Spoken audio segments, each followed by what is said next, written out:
पिता माता धरत, दिवस रात दोए दाई दाया खेलै। जंगे आईया बुरे आईया वाचै धर्म,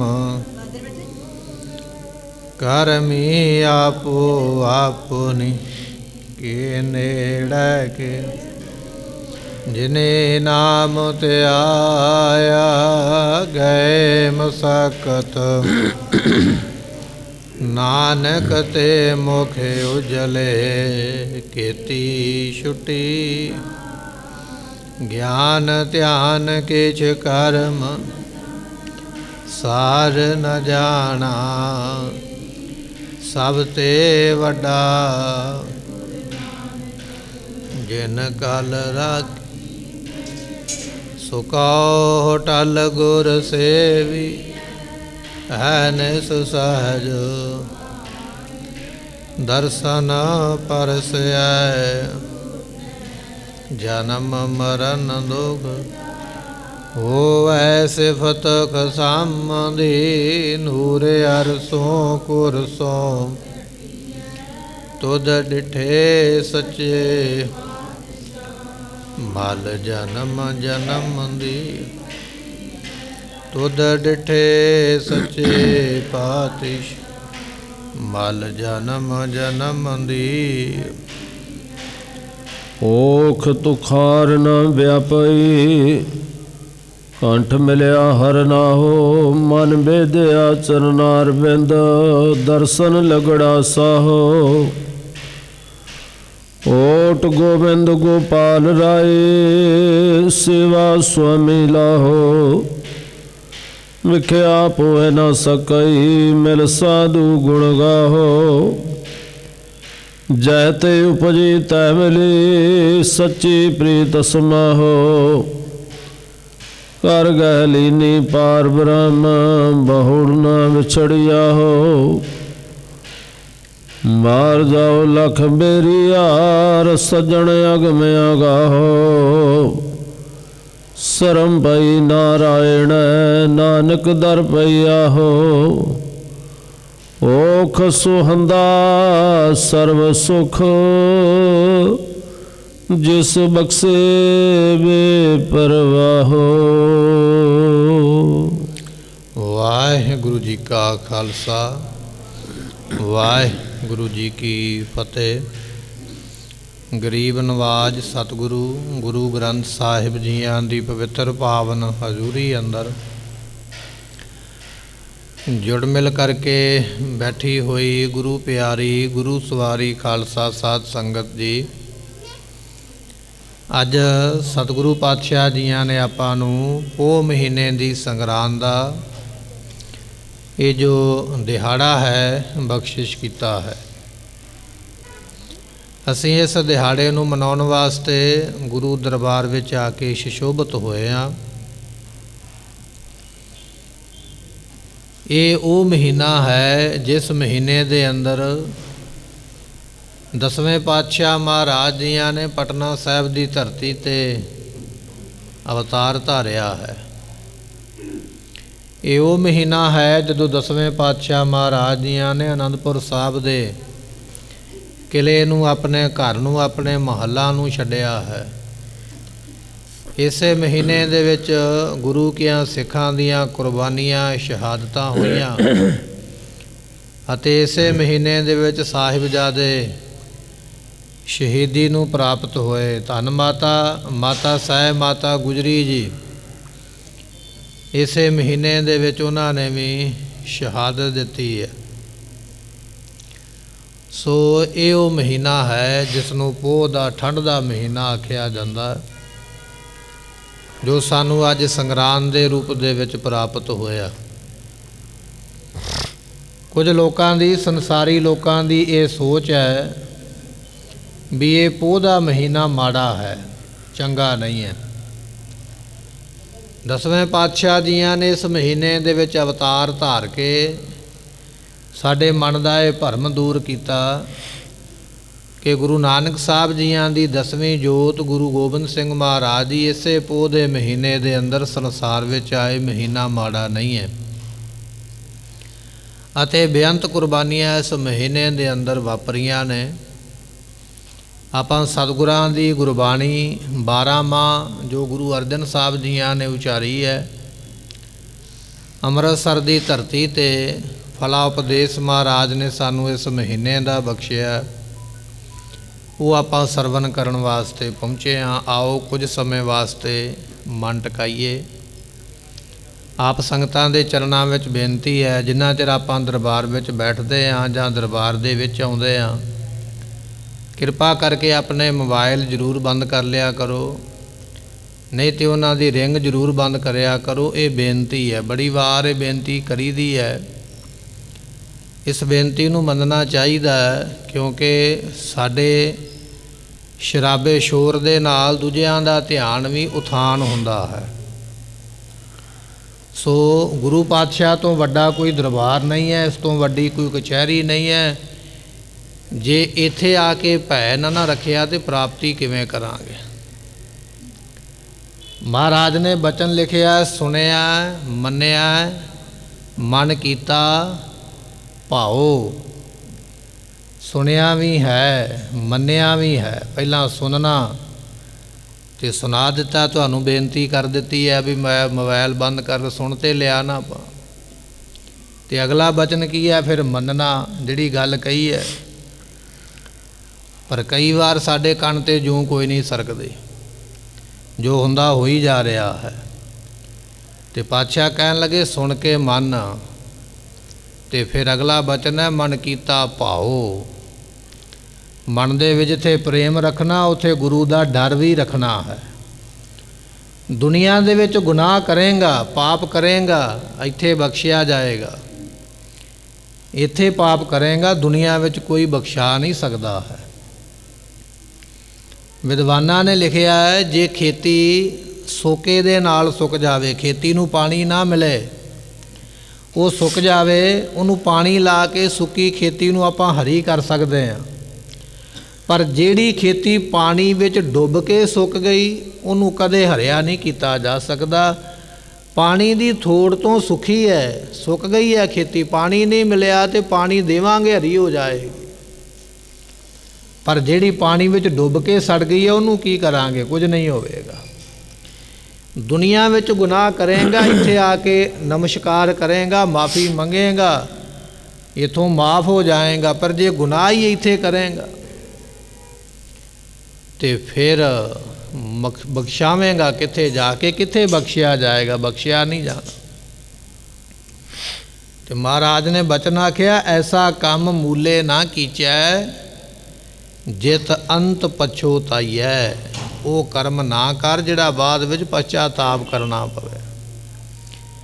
ਤੇ ਅਸੀਂ ਉਹ ਕਰਮ ਨਾ ਕਰੀਏ ਜਿਹੜਾ ਵਾਰ-ਵਾਰ ਕਹਿਣਾ ਪੈਂਦਾ। ਪੋਹ ਦਾ ਮਹੀਨਾ ਆਪਾਂ ਨੂੰ ਪ੍ਰਾਪਤ ਹੋ ਰਿਹਾ। ਸਤਿਗੁਰੂ ਕੀ ਉਪਦੇਸ਼ ਦਿੰਦੇ ਨੇ, ਇਹ ਆਪਾਂ ਸੁਣਨ ਵਾਸਤੇ ਆਏ ਹਾਂ। ਮਨ ਟਿਕਾਈਏ, ਸਰੀਰ ਨੂੰ ਟਿਕਾ ਕੇ ਬਿਠਾਈਏ, ਸਾਵਧਾਨ ਇਕਾਗਰ ਚੀਤ ਵਾਲੀ ਅਵਸਥਾ ਪ੍ਰਾਪਤ ਹੋਵੇ, ਤਾਂ ਕਿ ਕੁਝ ਨਾ ਕੁਝ ਅਸੀਂ ਨਾਲ ਲੈ ਕੇ ਜਾਈਏ, ਕੁਝ ਨਾ ਕੁਝ ਸਾਡੇ ਪੱਲੇ ਬੰਨ੍ਹ ਕੇ ਅਸੀਂ ਲੈ ਜਾਈਏ, ਜਿਹਦੇ ਨਾਲ ਸਾਡਾ ਭਲਾ ਹੋਵੇਗਾ। ਤੇ ਮਿਲ ਕੇ ਆਖੀਏ ਸਤਨਾਮ ਸ੍ਰੀ ਵਾਹਿਗੁਰੂ ਸਾਹਿਬ ਜੀ। ਓਖ ਤੁਖਾਰ ਨਾ ਵਿਆਪਈ, ਕੰਠ ਮਿਲਿਆ ਹਰ ਨਾ ਹੋ। ਇਹ ਪੋਹ ਦਾ ਮਹੀਨਾ ਜਿਹੜਾ ਹੈ, ਮਹਾਰਾਜ ਕਹਿਣ ਲੱਗੇ ਇਹਦੇ ਵਿੱਚ ਬਰਫ਼ ਪੈਂਦੀ ਹੈ, ਠੰਡ ਪੈਂਦੀ ਹੈ, ਕੱਕਰ ਪੈਂਦਾ ਹੈ। ਪਰ ਜਿਨ੍ਹਾਂ ਨੇ ਆਪਣੇ ਗਲੇ ਦੇ ਨਾਲ ਪਰਮੇਸ਼ਰ ਨੂੰ ਲਾ ਲਿਆ, ਉਹਨਾਂ ਨੂੰ ਪੋਹ ਦਾ ਪਾਲਾ ਵੀ ਕੁਝ ਨਹੀਂ ਕਹਿ ਸਕਦਾ, ਉਹਨਾਂ ਨੂੰ ਠੰਡ ਬਰਫ਼ ਵੀ ਕੁਝ ਨਹੀਂ ਕਹਿ ਸਕਦੇ। ਕਿਉਂ? ਇਹ ਜਿਹੜੇ ਮਾਇਕੀ ਵਸਤੂਆਂ ਨੇ ਨਾ, ਇਹ ਜਿੰਨੇ ਤੱਤ ਨੇ ਰੱਬ ਦੇ ਬਣਾਏ ਹੋਏ, ਤੇ ਜਿਹੜਾ ਬਾਣੀ ਰੱਬ ਦਾ ਗਿਆ ਤੇ ਉਹਨੂੰ ਰੱਬ ਦੇ ਤੱਤ ਥੋੜ੍ਹੀ ਕੁਛ ਕਹਿਣਗੇ। 10ਵੇਂ ਪਾਤਸ਼ਾਹ ਮਹਾਰਾਜ ਨੇ ਲਿਖਿਆ, ਹੇਮਕੁੰਟ ਪਰਬਤ ਹੈ ਜਹਾਂ। ਤੇ ਹੇਮ ਨਾਮ ਬਰਫ਼ ਦਾ ਹੀ ਹੈ, ਬਰਫ਼ ਦਾ ਸਰੋਵਰ, ਤੇ ਉੱਥੇ ਬੈਠਣਾ। ਸਾਡੇ ਕੋਲ ਜੇ ਠੰਡ ਪੈਂਦੀ ਹੈ, ਧੁੱਪ ਵੀ ਲੱਗ ਜਾਂਦੀ ਹੈ, ਸਾਡੇ ਕੋਲ ਬਿਸਤਰਾ ਕਮਰਾ ਸਾਰਾ ਕੁਝ ਹੀ ਹੈ, ਪਰ ਉਹ ਪਹਾੜ ਹੀ ਬਰਫ਼ ਦਾ, ਉੱਥੇ ਪੈਂਦੀ ਬਰਫ਼ ਹੈ, ਉੱਥੇ ਕੋਈ ਕਮਰਾ ਨਹੀਂ, ਰਹਿਣ ਨੂੰ ਟਿਕਾਣਾ ਨਹੀਂ। ਹੇਮਕੁੰਟ ਪਰਬਤ ਹੈ ਜਹਾਂ, ਸਪਤ ਸ੍ਰਿੰਗ ਸੋਭਤ ਹੈ ਤਹਾਂ, ਤਹ ਹਮ ਅਦਕ ਤਪੱਸਿਆ ਸਾਧੀ। ਅਸੀਂ ਉੱਥੇ ਬੈਠ ਕੇ ਤਪੱਸਿਆ ਕੀਤੀ ਹੈ। ਸੰਸਾਰੀ ਬਰਫ਼ ਸਾਡਾ ਕੁਝ ਵਿਗਾੜ ਨਹੀਂ ਸਕਦੀ, ਕਿਉਂਕਿ ਸਾਡੇ ਕੋਲ ਨਿਰੰਕਾਰੀ ਨਾਮ ਸੀਗਾ। ਸਾਡੇ ਗਲੇ ਵਿੱਚੋਂ ਹਰ ਵੇਲੇ ਪਰਮੇਸ਼ਰ ਦੇ ਨਾਮ ਦਾ ਚਿੰਤਨ ਚੱਲਦਾ ਸੀ। ਸਾਨੂੰ ਸੰਸਾਰ ਦੀ ਬਰਫ਼ ਨੇ, ਸੰਸਾਰ ਦੇ ਠੰਡ ਨੇ ਸਾਡਾ ਕੁਝ ਵਿਗਾੜਿਆ ਨਹੀਂ, ਕਿਉਂਕਿ ਉਹ ਜਿਹੜੀਆਂ ਵਸਤੂਆਂ ਨੇ ਰੱਬ ਨੇ ਬਣਾਈਆਂ ਉਹ ਵੀ ਮਿੱਤਰ ਬਣ ਜਾਂਦੀਆਂ। ਗੰਗਾ ਕੀ ਲਹਿਰ ਮੇਰੀ ਟੁੱਟੀ ਜੰਜੀਰ, ਮ੍ਰਿਗਸ਼ਾਲਾ ਪਰ ਬੈਠੇ ਕਬੀਰ।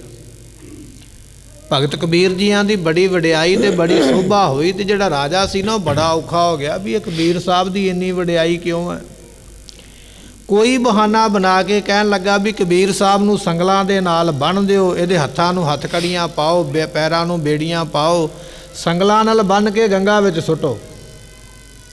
ਹੁਣ ਜੇ ਤੇ ਬੰਦੇ ਦੇ ਹੱਥ ਪੈਰ ਕੰਮ ਕਰਨਗੇ ਤੇ ਉਹ ਪਾਣੀ ਵਿੱਚ ਹੱਥ ਪੈਰ ਮਾਰੇਗਾ ਤੇ ਬਾਹਰ ਆ ਜਾਏਗਾ, ਪਰ ਜੇ ਹੁਣ ਹੱਥ ਪੈਰ ਬੰਨ੍ਹ ਦਿੱਤੇ ਜਾਣ ਤੇ ਬਾਹਰ ਕਿਵੇਂ ਆਵੇਗਾ।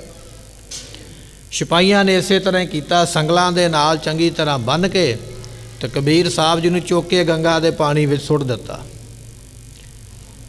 ਪਰ ਜਦੋਂ ਗੰਗਾ ਦੇ ਪਾਣੀ ਵਿੱਚ ਸੁੱਟਿਆ, ਪਾਣੀ ਦਾ ਕੰਮ ਹੈ ਡੋਬ ਦੇਣਾ, ਛੱਲਾਂ ਦਾ ਕੰਮ ਹੈ, ਲਹਿਰਾਂ ਦਾ ਕੰਮ ਹੈ ਆਪਣੇ ਲਪੇਟੇ ਵਿੱਚ ਲੈ ਆਉਣਾ। ਪਰ ਉੱਥੇ ਕੰਮ ਉਲਟ ਹੋਇਆ। ਗੰਗਾ ਦੀ ਇਹੋ ਜਿਹੀ ਲਹਿਰ ਵੱਜੀ ਆ ਕੇ ਤਣ ਦੇ ਨਾਲ, ਸਰੀਰ ਦੇ ਨਾਲ ਸਾਰੇ ਸੰਗਲ ਤੇ ਬੇੜੀਆਂ ਟੁੱਟ ਗਏ। ਪਾਣੀ ਦਾ ਕੰਮ ਸੀ ਡੁੱਬਣਾ, ਲਹਿਰਾਂ ਦਾ ਕੰਮ ਸੀ ਆਪਣੇ ਵੱਲ ਖਿੱਚ ਕੇ ਲੈ ਆਉਣਾ। ਪਰ ਹੁਣ ਗੰਗਾ ਵੀ ਤੇ ਰੱਬ ਨੇ ਹੀ ਬਣਾਈ ਹੈ ਨਾ, ਪਾਣੀ ਵੀ ਤੇ ਉਹਨੇ ਹੀ ਬਣਾਇਆ ਨਾ ਜਿਹਦੇ ਭਗਤ ਨੂੰ ਵਿੱਚ ਸੁੱਟਿਆ ਗਿਆ। ਤੇ ਗੁਰੂ ਗ੍ਰੰਥ ਸਾਹਿਬ ਦੀ ਬਾਣੀ ਨੇ ਬਚਨ ਲਿਖਿਆ, ਕਹਿਣ ਲੱਗੇ ਵੀ ਪਾਣੀ ਦੀ ਛੱਲ ਦੇ ਨਾਲ ਉਹ ਬੇੜੀਆਂ ਖੁੱਲ੍ਹ ਗਈਆਂ। ਤੇ ਕਬੀਰ ਸਾਹਿਬ ਜੀ ਉਸ ਪਾਣੀ ਦੇ ਉੱਪਰ ਚੌਂਕੜਾ ਮਾਰ ਕੇ ਇਸ ਤਰ੍ਹਾਂ ਬੈਠੇ ਨੇ ਜਿਵੇਂ ਆਪਾਂ ਮੰਨ ਲਓ ਵੀ ਧਰਤੀ ਤੇ ਬੈਠੇ ਹੋਈਏ। ਮ੍ਰਿਗਸ਼ਾਲਾ ਪਰ ਬੈਠੇ ਕਬੀਰ, ਪਾਣੀ ਦੇ ਉੱਪਰ ਚੌਂਕੜਾ ਮਾਰ ਕੇ ਤੁਰੇ ਜਾਂਦੇ। ਕਿੱਥੇ ਰਾਜਾ ਮਾਰਨਾ ਚਾਹੁੰਦਾ ਸੀ, ਕਿੱਥੇ ਪਾਣੀ ਉਹਨਾਂ ਦੀ ਹਿਫਾਜ਼ਤ ਕਰਦਾ ਪਿਆ। ਕਹਿਣ ਤੋਂ ਭਾਵ ਜਿਹੜੇ ਤੱਤ ਨੇ ਨਾ, ਭਾਵੇਂ ਬਰਫ਼ ਹੈ, ਪਾਣੀ ਹੈ, ਅੱਗ ਹੈ, ਜੋ ਮਰਜ਼ੀ ਹੈ, ਬਣਾਏ ਪ੍ਰਮਾਤਮਾ ਨੇ ਰੱਬ ਦਾ ਨਾਮ ਜਪਣ ਵਾਲਿਆਂ ਦਾ ਤੱਤ ਵੀ ਕੁਝ ਨਹੀਂ ਵਿਗਾੜ ਸਕਦੇ। ਤੇ ਇੱਕ ਵਾਰੀ ਰਾਜੇ ਨੇ ਬੰਨ੍ਹ ਕੇ ਹਾਥੀ ਅੱਗੇ ਸੁੱਟ ਦਿੱਤਾ ਵੀ ਹਾਥੀ ਪੈਰ ਦੇ ਨਾਲ ਥੱਲੇ ਦੇ ਕੇ ਕਬੀਰ ਸਾਹਿਬ ਨੂੰ ਕੁਚਲ ਦੇਵੇਗਾ। ਮੁਹਾਵਤ ਤੋਂ ਕੁੰਡਾ ਮਾਰਦਾ, ਹਾਥੀ ਨੂੰ ਪ੍ਰੇਰਦਾ ਵੀ ਅੱਗੇ ਵੱਧ, ਬੰਦਾ ਤੇਰੇ ਸਾਹਮਣੇ ਸੁੱਟਿਆ, ਇਹਦੇ ਉੱਪਰ ਪੈਰ ਰੱਖ ਤੇ ਇਹਨੂੰ ਮਿੱਧ ਦੇ ਆਪਣੇ ਥੱਲੇ। ਪਰ ਮਹਾਰਾਜ ਕਹਿਣ ਲੱਗੇ ਹਸਤ ਭਾਗ ਕੇ ਚੀਸਾ ਮਾਰੇ। ਹਾਥੀ ਚੀਕਾ ਮਾਰਦਾ, ਪਿੱਛੇ ਨੂੰ ਭੱਜ ਗਿਆ। ਨਹੀਂ, ਇਹ ਰੱਬ ਦਾ ਭਗਤ ਹੈ, ਕਿਉਂਕਿ ਰੱਬ ਉਹਦੇ ਵਿੱਚ ਵੀ ਵਸਿਆ ਨਾ ਜਿਹਨੂੰ ਆਪਾਂ ਹਾਥੀ ਕਹਿ ਦਿੱਤਾ।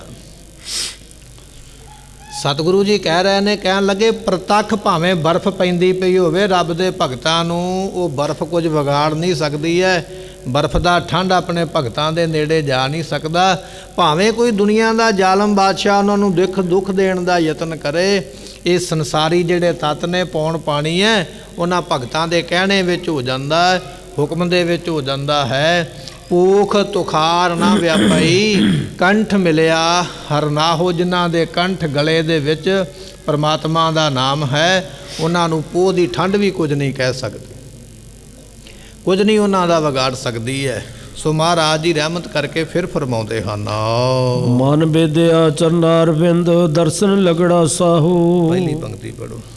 ਭੋਖ ਤੁਖਾਰ ਨਾ ਵਿਆਪਈ, ਕੰਠ ਮਿਲਿਆ ਹਰ ਨਾਹੂ। ਸਤਿਗੁਰੂ ਪਾਤਸ਼ਾਹ ਜੀ ਅੱਗੇ ਬਖਸ਼ਿਸ਼ ਕਰਦੇ ਨੇ, ਤੁਖਾਰ ਬਰਫ਼, ਤੇ ਬਰਫ਼ ਤੋਂ ਭਾਵ ਕੀ ਲੈ ਲੈਣਾ ਹੈ।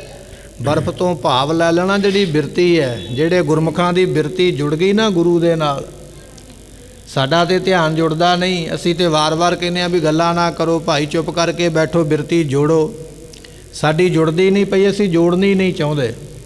ਅਸੀਂ ਆਏ ਹਾਂ ਮੌਜ ਮੇਲਾ ਵੇਖਣ ਵਾਸਤੇ ਵੀ ਚਲੋ ਕੁਝ ਸਮਾਂ ਘਰ ਤੋਂ ਬਾਹਰ ਜਾਵਾਂਗੇ ਤੇ ਫਿਰ ਘਰੇ ਆ ਜਾਵਾਂਗੇ। ਪਰ ਇੱਥੇ ਬਰਫ਼ ਨਾਮ ਬਿਰਤੀ, ਜਿਨ੍ਹਾਂ ਦੀ ਬਿਰਤੀ ਗੁਰੂ ਦੇ ਨਾਲ ਜੁੜ ਗਈ ਨਾ, ਧਿਆਨ ਜੁੜ ਗਿਆ, ਉਹਨਾਂ ਦਾ ਧਿਆਨ ਕੱਟਣ ਵਾਸਤੇ ਸਮੇਂ ਦੇ ਬਾਦਸ਼ਾਹ ਨੇ ਆਖਿਆ ਵੀ ਆਹ ਸਿੱਖ ਦੇ ਸਿਰ ਦੇ ਉੱਪਰ ਆਰਾ ਰੱਖਿਆ ਜਾਵੇ। ਤੇ ਸਿੱਖ ਦਾ ਨਾਮ ਹੈ ਭਾਈ ਮਤੀ ਦਾਸ, ਬਾਦਸ਼ਾਹ ਦਾ ਨਾਮ ਹੈ ਔਰੰਗਜ਼ੇਬ। ਕਾਜੀ ਕਹਿਣ ਲੱਗਾ ਇਹ ਸਿੱਖ ਕਹਿੰਦਾ ਮੇਰਾ ਗੁਰੂ ਦੇ ਚਰਨਾਂ 'ਚ ਬੜਾ ਧਿਆਨ ਜੁੜਿਆ, ਮੇਰੀ ਤੇ ਬਿਰਤੀ ਕਦੇ ਟੁੱਟਦੀ ਨਹੀਂ ਹੈ। ਬਿਰਤੀ ਵੇਖਦੇ ਹਾਂ ਕਿਵੇਂ ਨਹੀਂ ਟੁੱਟਦੀ, ਇਹਦੇ ਸਿਰ ਨੂੰ ਹੀ ਦੋ ਹਿੱਸਿਆਂ ਵਿੱਚ ਵੰਡ ਦਿਓ, ਸਰੀਰ ਪਾੜ ਦਿਓ ਆਰੇ ਦੇ ਨਾਲ। ਜਦੋਂ ਸਰੀਰ ਹੀ ਨਹੀਂ ਰਵੇਗਾ ਤੇ ਫਿਰ ਬਿਰਤੀ ਕਿੱਥੋਂ ਰਵੇਗੀ।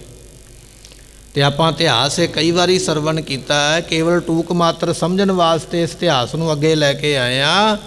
ਆਰਾ ਭਾਵੇਂ ਸਿਰ ਦੇ ਉੱਪਰ ਚੱਲਦਾ ਪਿਆ, ਪਰ ਸਿੱਖ ਦੀ ਬਿਰਤੀ ਇਹੋ ਜਿਹੀ ਟਿਕੀ ਹੈ, ਇਹੋ ਜਿਹਾ ਧਿਆਨ ਜੁੜਿਆ ਗੁਰੂ ਦੇ ਨਾਲ ਵੀ ਜਪਜੀ ਸਾਹਿਬ ਦਾ ਪਾਠ ਸ਼ੁਰੂ ਕੀਤਾ ਤੇ ਸਰੀਰ ਚੀਰਿਆ ਗਿਆ। ਸਿੱਖ ਪੜ੍ਹਦਾ ਪਿਆ ਪੰਜ ਪਰਵਾਨ ਪੰਜ ਪ੍ਰਧਾਨ ਪੰਚੇ ਪਾਵੈ, ਇੱਥੇ ਕੋ ਪਹੁੰਚਿਆ ਹਾਲੇ ਬਾਣੀ ਪੜ੍ਹਦਾ ਹੋਇਆ। ਤੇ ਆਰੇ ਨੇ ਸਰੀਰ ਦੋ ਹਿੱਸਿਆਂ ਵਿੱਚ ਵੰਡ ਦਿੱਤਾ, ਪਰ ਜਿਨ੍ਹਾਂ ਦੀ ਬਿਰਤੀ ਜੁੜੀ ਹੈ ਉਹਨਾਂ ਦਾ ਪਾਠ ਖੰਡਨ ਨਹੀਂ ਹੋਇਆ। ਉਹਨਾਂ ਦੋਵਾਂ ਹਿੱਸਿਆਂ ਨੇ ਮਿਲ ਕੇ ਉਸ ਗੁਰਬਾਣੀ ਦੇ ਪਾਠ ਨੂੰ ਪੂਰਾ ਕੀਤਾ। ਜਿਨ੍ਹਾਂ ਦੀ ਬਿਰਤੀ ਜੁੜੀ, ਜਿਨ੍ਹਾਂ ਦਾ ਧਿਆਨ ਜੁੜਿਆ, ਜਿਨ੍ਹਾਂ ਦਾ ਜੁੜ ਗਿਆ ਧਿਆਨ, ਸੰਸਾਰ ਦੀ ਕੋਈ ਤਾਕਤ ਉਹਨਾਂ ਦੇ ਧਿਆਨ ਨੂੰ ਖੰਡਿਤ ਨਹੀਂ ਕਰ ਸਕਦੀ। ਪਰ ਜਿਨ੍ਹਾਂ ਨੇ ਜੋੜਨ ਦਾ ਯਤਨ ਕੀਤਾ, ਯਤਨ ਸਾਨੂੰ ਵੀ ਕਰਨਾ ਪੈਣਾ। ਗੱਡੀ ਨੂੰ ਸਟਾਰਟ ਕਰਨ ਵਾਸਤੇ ਧੱਕਾ ਲਾਉਣਾ ਪਵੇਗਾ, ਸਟਾਰਟ ਹੋ ਜਾਏਗੀ, ਫਿਰ ਆਪੇ ਚੱਲਦੀ ਜਾਏਗੀ। ਪਰ ਅਸੀਂ ਤਾਂ ਕਹਿੰਦੇ ਹਾਂ ਵੀ ਕੁਝ ਨਾ ਕਰਨਾ ਪਵੇ, ਆਪਣੇ ਆਪ ਹੋ ਜਾਵੇ। ਆਪਣੇ ਆਪ ਕੁਝ ਨਹੀਂ ਹੁੰਦਾ ਹੈ, ਮਿਹਨਤ ਕਰਨੀ ਪਵੇਗੀ, ਮਸ਼ੱਕਤ ਕਰਨੀ ਪਵੇਗੀ। ਜਿਨ੍ਹਾਂ ਦਾ ਧਿਆਨ ਜੁੜਿਆ, ਸਰੀਰ ਦੇ ਨਸ਼ਟ ਹੋ ਜਾਣ ਦੇ ਨਾਲ ਧਿਆਨ ਨਹੀਂ ਨਸ਼ਟ ਹੁੰਦਾ। ਇਹ ਉਹਨਾਂ ਦੀ ਬਿਰਤੀ ਹੈ, ਉਹਨਾਂ ਦਾ ਸੁਭਾਅ ਹੈ। ਆਪ ਸੰਗਤਾਂ ਨੇ 7ਵੇਂ ਪਾਤਸ਼ਾਹ ਮਹਾਰਾਜ ਸਾਹਿਬ ਜੀਆਂ ਦਾ ਇਤਿਹਾਸ ਸਰਵਣ ਕਰਦੇ ਪਏ ਹਾਂ। ਇੱਕ ਮਹਾਰਾਜ ਦਾ ਸਿੱਖ ਹੈ ਭਾਈ ਗੋਂਦਾ, ਰਹਿੰਦਾ ਕਾਬਲ ਦੀ ਧਰਤੀ ਤੇ ਇੱਕ ਦਿਨ ਬਾਣੀ ਪੜ੍ਹਦਿਆਂ ਸਿਮਰਨ ਕਰਦਿਆਂ ਧਿਆਨ ਇਹੋ ਜਿਹਾ ਜੁੜਿਆ ਵੀ ਆਪਣੇ ਧਿਆਨ ਦੇ ਵਿੱਚ ਮਹਾਰਾਜ ਦੇ ਚਰਨ ਫੜ ਲਏ। ਹੁਣ ਸਮਾਧੀ ਲੱਗ ਗਈ, ਚੇਤਾ ਹੀ ਭੁੱਲ ਗਿਆ ਵੀ 1 ਘੰਟਾ ਹੋਇਆ ਕਿ 2 ਘੰਟੇ ਹੋਏ ਕਿ 3 ਘੰਟੇ ਹੋਏ, ਪਤਾ ਨਹੀਂ ਕਿੰਨੇ ਕੁ ਘੰਟੇ ਬੈਠਾ ਰਿਹਾ। ਇੱਧਰ 7ਵੇਂ ਪਾਤਸ਼ਾਹ ਮਹਾਰਾਜ ਦੇ ਚਰਨ ਤੇ ਥੱਲੇ ਨੇ, ਆਪ ਮਹਾਰਾਜ ਸਿੰਘਾਸਨ ਤੇ ਬੈਠੇ, ਸਿੱਖ ਆਉਂਦੇ ਵਾਰ-ਵਾਰ, ਮਹਾਰਾਜ ਪ੍ਰਸ਼ਾਦਾ ਤਿਆਰ ਹੈ, ਛਕੋ। ਤੇ ਸਤਿਗੁਰੂ ਕਹਿ ਲੈਂਦੇ ਕੋਈ ਨਹੀਂ, ਛਕ ਲਵਾਂਗੇ, ਥੋੜਾ ਸਮਾਂ ਰੁਕ ਜਾਓ। ਫਿਰ ਥੋੜੇ ਸਮੇਂ ਬਾਅਦ ਫਿਰ ਸਿੱਖ ਆ ਗਿਆ, ਲਾਂਗਰੀ ਮਹਾਰਾਜ ਪ੍ਰਸ਼ਾਦਾ ਠੰਡਾ ਹੁੰਦਾ ਪਿਆ। ਸਤਿਗੁਰੂ ਕਹਿੰਦੇ ਕੋਈ ਗੱਲ ਨਹੀਂ, ਛਕ ਲਵਾਂਗੇ। ਸਮਾਂ ਲੰਘਦਿਆਂ ਸਾਰਾ ਦਿਨ ਹੀ ਲੰਘ ਗਿਆ, ਸ਼ਾਮ ਪੈ ਗਈ ਤੇ ਸਿੱਖਾਂ ਵਿੱਚ ਵਿਚਾਰ ਚੱਲ ਪਈ ਵੀ ਕੀ ਬਣਿਆ, ਮਹਾਰਾਜ ਉੱਠਦੇ ਕਿਉਂ ਨਹੀਂ ਪਏ। ਤੇ ਜਦੋਂ ਸਿੱਖਾਂ ਸੰਗਤਾਂ ਨੇ ਪੁੱਛਿਆ ਨਾ ਮਹਾਰਾਜ ਕਾਰਨ ਕੀ ਹੈ, ਕਹਿਣ ਲੱਗੇ ਭਾਈ ਕਾਰਨ ਇਹ ਹੈ, ਸਾਡਾ ਸਿੱਖ ਹੈ ਭਾਈ ਗੋਂਦਾ, ਬੈਠਾ ਹੋਇਆ ਕਾਬਲ ਦੀ ਧਰਤੀ ਤੇ, ਉਹਨੇ ਉੱਥੋਂ ਧਿਆਨ ਦੇ ਨਾਲ ਆਪਣੇ ਧਿਆਨ ਦੇ ਵਿੱਚ ਸਾਡੇ ਚਰਨ ਫੜੇ ਨੇ। ਜੇ ਅਸੀਂ ਆਪਣੇ ਚਰਨਾਂ ਨੂੰ ਹਿਲਾਵਾਂਗੇ ਤੇ ਉਹਦਾ ਧਿਆਨ ਟੁੱਟ ਜਾਏਗਾ। ਅਸੀਂ ਆਪਣੇ ਸਿੱਖ ਦਾ ਧਿਆਨ ਨਹੀਂ ਤੋੜਨਾ ਚਾਹੁੰਦੇ। ਇੱਕ ਵਾਰੀ ਆਖੀਏ ਸਤਨਾਮ ਸ੍ਰੀ ਵਾਹਿਗੁਰੂ। ਜਿਨ੍ਹਾਂ ਨੂੰ ਧਿਆਨ ਦੀ ਕਦਰ ਹੈ ਤੇ ਉਹਨਾਂ ਦੀ ਕਦਰ ਫਿਰ ਗੁਰੂ ਵੀ ਕਰਦਾ ਹੈ।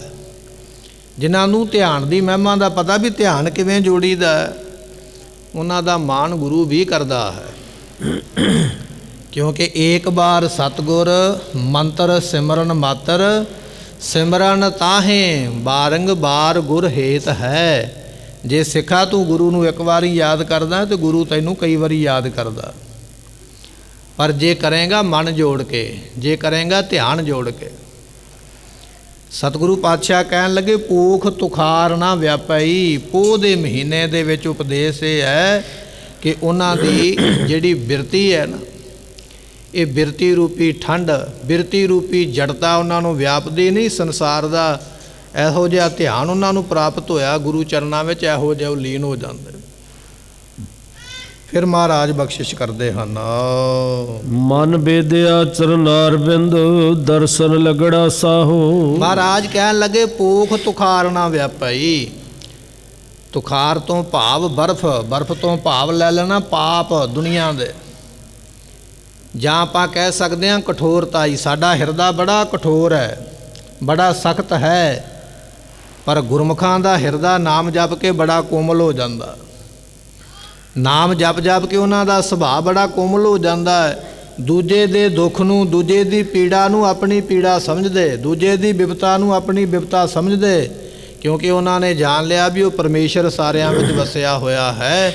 ਉਹਨਾਂ ਦੇ ਹਿਰਦੇ ਦੀ ਕਠੋਰਤਾ ਹੀ ਖਤਮ ਹੋ ਜਾਂਦੀ ਹੈ। ਹਿਰਦਾ ਕਠੋਰ ਨਹੀਂ ਰਹਿ ਦਿੰਦਾ। ਜੇ ਕੋਈ ਮੁਸੀਬਤ ਦੇ ਵਿੱਚ ਉਹਨਾਂ ਦੇ ਕੋਲ ਆ ਗਿਆ, ਆਪਣਾ ਵਿਗਾਰ ਬਿਰਾਨਾ ਸਾਂਢਾ ਹੈ। ਆਪਣਾ ਭਾਵੇਂ ਵਿਗੜ ਜਾਵੇ ਪਰ ਦੂਜੇ ਦਾ ਬਣਾਉਣਾ ਹੈ।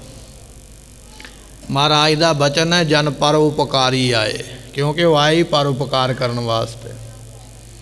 ਤੇ ਕਿੰਨੇ ਸਿੱਖ ਨੇ ਜਿਨ੍ਹਾਂ ਨੂੰ ਗੁਰੂ ਨੇ ਗੁੱਸੇ ਹੋ ਕੇ, ਨਾਰਾਜ਼ ਹੋ ਕੇ ਆਖਿਆ ਚਲੇ ਜਾਓ, ਪਰ ਉਹ ਕਿੰਨੇ ਸਿੱਖ ਸਨ ਜਿਨ੍ਹਾਂ ਨੇ ਕੁਰਬਾਨੀ ਦੇ ਕੇ ਆਖਿਆ ਮਹਾਰਾਜ ਇਹਨਾਂ ਨੂੰ ਬਖਸ਼ ਲਵੋ।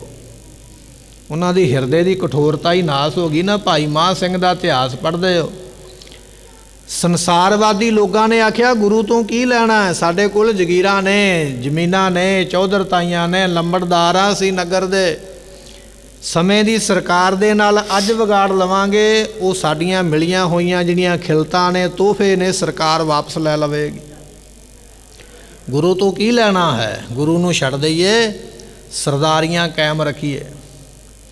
ਤੇ ਅੱਜ ਵੀ ਇਸੇ ਤਰ੍ਹਾਂ ਨਾ ਮਾਰੂ ਕਾਨੂੰਨ ਬਣਾਇਆ ਜਾ ਰਿਹਾ ਹੈ। ਤੁਸੀਂ ਆਪਣੀ ਜ਼ਮੀਨ ਦੇ ਮਾਲਕ ਨਹੀਂ, ਇਹ ਕਾਨੂੰਨ ਬਣਦਾ ਪਿਆ। ਤੁਸੀਂ ਆਪਣੀ ਫਸਲ ਆਪਣੀ ਮਰਜ਼ੀ ਨਾਲ ਵੇਚ ਨਹੀਂ ਸਕਦੇ, ਉਹਦਾ ਕੋਈ ਮੁੱਲ ਤੈਅ ਨਹੀਂ ਕੀਤਾ ਜਾਏਗਾ। ਇਹੋ ਹੀ ਕਾਨੂੰਨ ਬਣਦਾ ਪਿਆ ਨਾ, ਜਿਹੜੇ ਬਿੱਲ ਰੱਦ ਕਰਾਉਣ ਵਾਸਤੇ ਯਤਨ ਹੋ ਰਿਹਾ। ਤੇ ਕੀ ਆਪਾਂ ਸੋਚਦੇ ਹਾਂ ਵੀ ਇੱਥੇ ਗੱਲ ਖਤਮ ਹੋ ਜਾਣੀ ਹੈ? ਨਹੀਂ ਹੋਵੇਗੀ। ਜਿੰਨੀਆਂ ਸਾਡੇ ਕੋਲ ਦੁਕਾਨਾਂ ਨੇ, ਜਿੰਨੇ ਸਾਡੇ ਕੋਲ ਬਾਜ਼ਾਰ ਨੇ, ਸਾਰੇ ਇਸੇ ਤਰ੍ਹਾਂ ਵਾਰੀ-ਵਾਰੀ ਭੇਟ ਚੜ੍ਹ ਜਾਣਗੇ। ਸਾਰਾ ਕੁਝ ਉਹਨਾਂ ਦੇ ਕੋਲ ਚਲੇ ਜਾਏਗਾ। ਅਸੀਂ ਕੇਵਲ ਇੱਕ ਦਿਹਾੜੀਦਾਰ ਮਜ਼ਦੂਰ ਬਣਾਂਗੇ। ਅੱਜ ਭਾਵੇਂ 10 ਦੁਕਾਨਾਂ ਕੋਲ ਨੇ, 10 ਕਿੱਲੇ ਜ਼ਮੀਨ ਕੋਲ ਹੈ, ਅੱਜ ਮਾਲਕ ਹੈ। ਸਮਾਂ ਆਵੇਗਾ ਕੁਝ ਨਹੀਂ ਰਹੇਗਾ।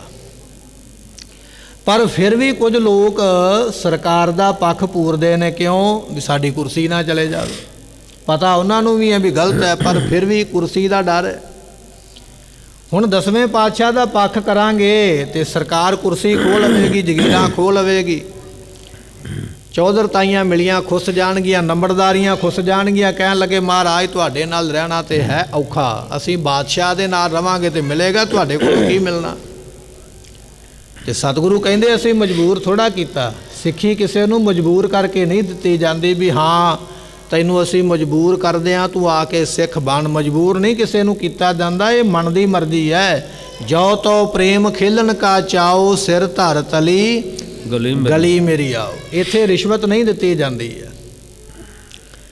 ਤੁਸੀਂ ਈਸਾਈ ਬਣਦਾ ਜਾਂ ਹੋਰ ਮਤ ਧਰਮ ਅਪਣਾਉਣ ਦਾ ਖਿਆਲ ਕਰਦੇ ਹੋ ਨਾ, ਤੁਹਾਨੂੰ ਉਸੇ ਵੇਲੇ ਦੱਸਿਆ ਜਾਵੇਗਾ ਤੁਹਾਡੇ ਬੱਚੇ ਫ੍ਰੀ ਪੜ੍ਹਾ ਦਿਆਂਗੇ, ਤੁਹਾਡਾ ਇਲਾਜ ਫ੍ਰੀ ਕਰਾ ਦਿਆਂਗੇ। ਕਈ ਤਰ੍ਹਾਂ ਦੀਆਂ ਸਹੂਲਤਾਂ ਦਿੱਤੀਆਂ ਜਾਂਦੀਆਂ। ਜੇ ਕੋਈ ਇਸਲਾਮੀ ਬਣਨਾ ਚਾਹੁੰਦਾ, ਇਸਲਾਮ ਦੇ ਵਿੱਚ ਜਾਣਾ ਚਾਹੁੰਦਾ, ਤਾਂ ਉਹਨੂੰ ਵੀ ਕਿਹਾ ਜਾਂਦਾ ਵੀ ਤੇਰੇ ਕਈ ਵਿਆਹ ਕਰ ਦਿਆਂਗੇ, ਸਾਡੇ ਧਰਮ ਦੇ ਵਿੱਚ 4 ਵਿਆਹ ਕਰਨੇ ਮਨਜ਼ੂਰ ਨੇ।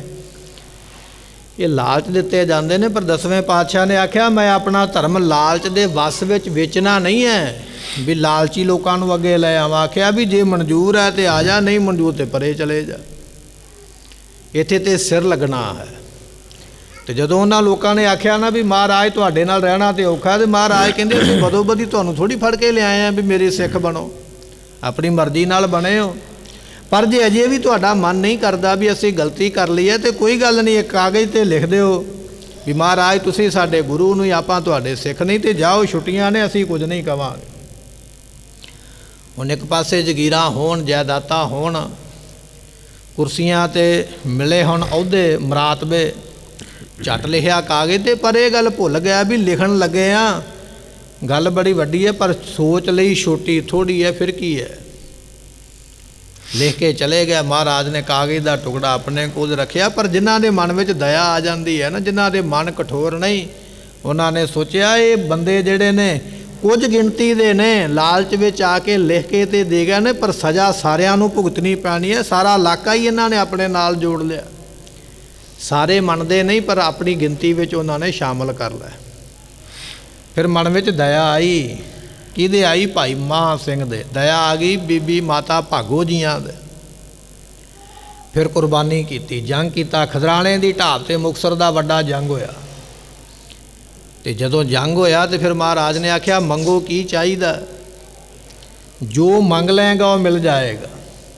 ਤੇ ਜੇ ਸਾਨੂੰ ਕਿਤੇ ਮੌਕਾ ਮਿਲੇ ਨਾ ਵੀ ਮਹਾਰਾਜ ਸਾਨੂੰ ਕਹਿਣ ਵੀ ਮੰਗ ਕੀ ਚਾਹੀਦਾ, ਤੇ ਅਸੀਂ ਤੇ ਸਾਰੀ ਦੁਨੀਆ ਮੰਗ ਲਈਏ, ਫਿਰ ਵੀ ਆਖਣਾ ਵੀ ਕੁਝ ਨਹੀਂ ਮੰਗਿਆ ਗਿਆ। ਜਿਵੇਂ 6ਵੇਂ ਪਾਤਸ਼ਾਹ ਮਹਾਰਾਜ ਨੇ ਇੱਕ ਮਾਤਾ ਨੂੰ ਆਖਿਆ ਮਾਤਾ ਮੰਗ ਕੀ ਚਾਹੀਦਾ, ਖੁਸ਼ ਹੋ ਗਏ ਆ, ਪਰ ਇੱਕ ਚੀਜ਼ ਮੰਗ ਲੈ, ਮਿਲਣੀ ਇੱਕੋ ਹੀ।